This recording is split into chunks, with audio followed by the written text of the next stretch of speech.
Stock ಮಾರ್ಕೆಟ್ನಲ್ಲಿ ಹೂಡಿಕೆ ನೆಪ ಹೇಳಿ ಲಕ್ಷಾಂತರ ಜನರಿಗೆ ಲಕ್ಷಾಂತರ ಹಣವನ್ನ ವಂಚಿಸಲಾಗಿದೆ. ಇದನ್ನ ಪ್ರಶ್ನೆ ಮಾಡೋದಕ್ಕಂತ ಕಂಪನಿಯವರ ಬಳಿ ಹೋದ್ರೆ ಅವಾಚ್ಯವಾಗಿ ನಿಂದಿಸಿರುವಂತಹ ಆರೋಪ ಕೂಡ ಕೇಳಿಬಂದಿದೆ. ಕನ್ನಡದಲ್ಲಿ ಮಾತನಾಡಿ ಅಂತ ಹೇಳಿದ್ರೆ ನಿಂದನೆ ಮಾಡಿರುವಂತಹ ಆರೋಪ ಇದು. ವಂಚನೆ ಸಂಬಂಧ ಪೀಣ್ಯ ಪೊಲೀಸ್ ಠಾಣೆಯಲ್ಲಿ ಎಫ್ಐಆರ್ ಆಗಿತ್ತು. ಜನರಿಗೆ ವಂಚನೆ ಸಂಬಂಧ ಪ್ರಶ್ನೆ ಮಾಡೋದಕ್ಕೆ ಅಂತ ಹೂಡಿಕೆದಾರರು ಕಂಪನಿಗೆ ಹೋಗಿದ್ದಾರೆ. ಆಗ ಆ ಕಂಪನಿಯಲ್ಲಿ ಕೆಲಸ ಮಾಡುತ್ತಿದ್ದಂತಹ ಪ್ರಿಯಾಂಕಾ ಎನ್ನುವವರು ನಿಂದನೆ ಮಾಡಿದ್ದಾರೆ, ಗಲಾಟೆ ಮಾಡಿದ್ದಾರೆ ಎನ್ನುವಂತಹ ಆರೋಪ ಇದ್ದು ವಿಡಿಯೋ ವೈರಲ್ ಆಗಿದೆ. ಜೊತೆಗೆ ಆ ವಿಡಿಯೋ ವೈರಲ್ ಆಗ್ತಿದ್ದಂತೆ ಆ ಮಹಿಳೆ ಪ್ರಿಯಾಂಕಾ ಎನ್ನುವಂತಹ ಮಹಿಳೆ ಕನ್ನಡಿಗರ ಕ್ಷಮೆ ಕೇಳಿದ್ದಾಳೆ.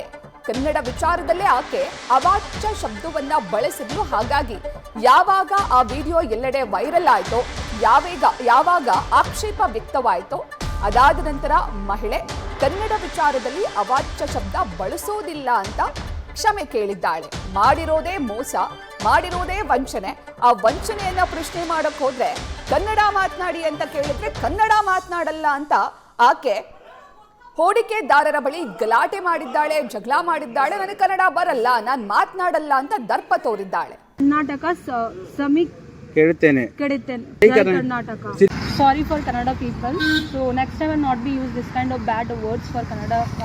So my intention is not hurting them because I know we are India. ಈ ಬಗ್ಗೆ ಹೆಚ್ಚಿನ ಮಾಹಿತಿಯನ್ನ ನೀಡ್ತಾರೆ ನಮ್ಮ ಪ್ರತಿನಿಧಿ ಚಂದ್ರಶೇಖರ್.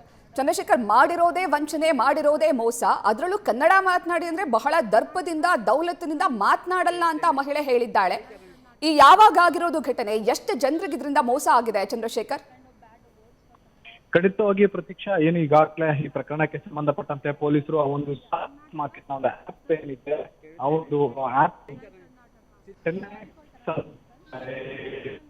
ಒಂದು ಆಪ್ ಮುಖಾಂತರ ಒಂದು ಸ್ಟಾಕ್ ಮಾರ್ಕೆಟ್ಗೆ ಹೂಡಿಕೆಗಳನ್ನ ಮಾಡಿಸ್ಕೊಳ್ತಾ ಇದ್ರು.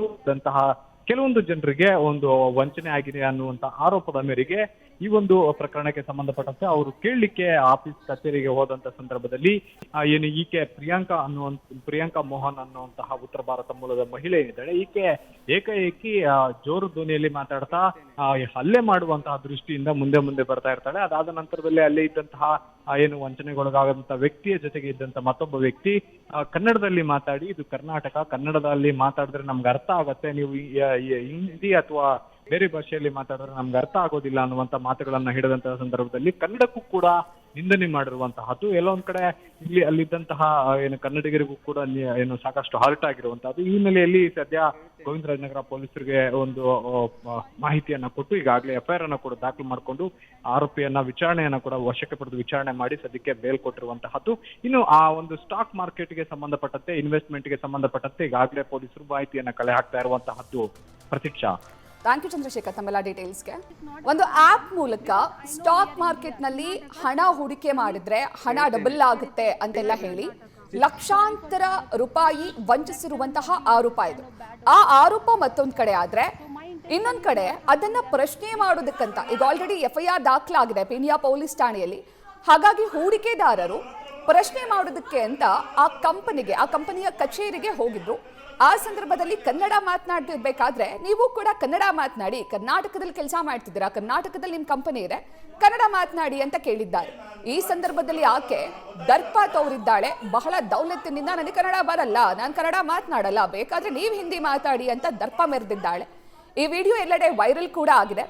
ಯಾವಾಗ ಕನ್ನಡ ಪರ ಹೋರಾಟಗಾರರು ಈ ಬಗ್ಗೆ ಆಕ್ಷೇಪವನ್ನ ವ್ಯಕ್ತಪಡಿಸಿದ್ರು, ಅದಾದ ನಂತರ ಆಕೆ ಇಲ್ಲ, ನಾನು ಕನ್ನಡದವರಿಗೆ ಅಥವಾ ಕನ್ನಡದ ಬಗ್ಗೆ ಆ ರೀತಿ ಮಾತನಾಡಬಾರ್ದಿತ್ತು, ನಾನು ಕ್ಷಮೆ ಕೇಳ್ತೀನಿ ಅಂತ ಕ್ಷಮೆ ಕೇಳಿದ್ದಾಳೆ.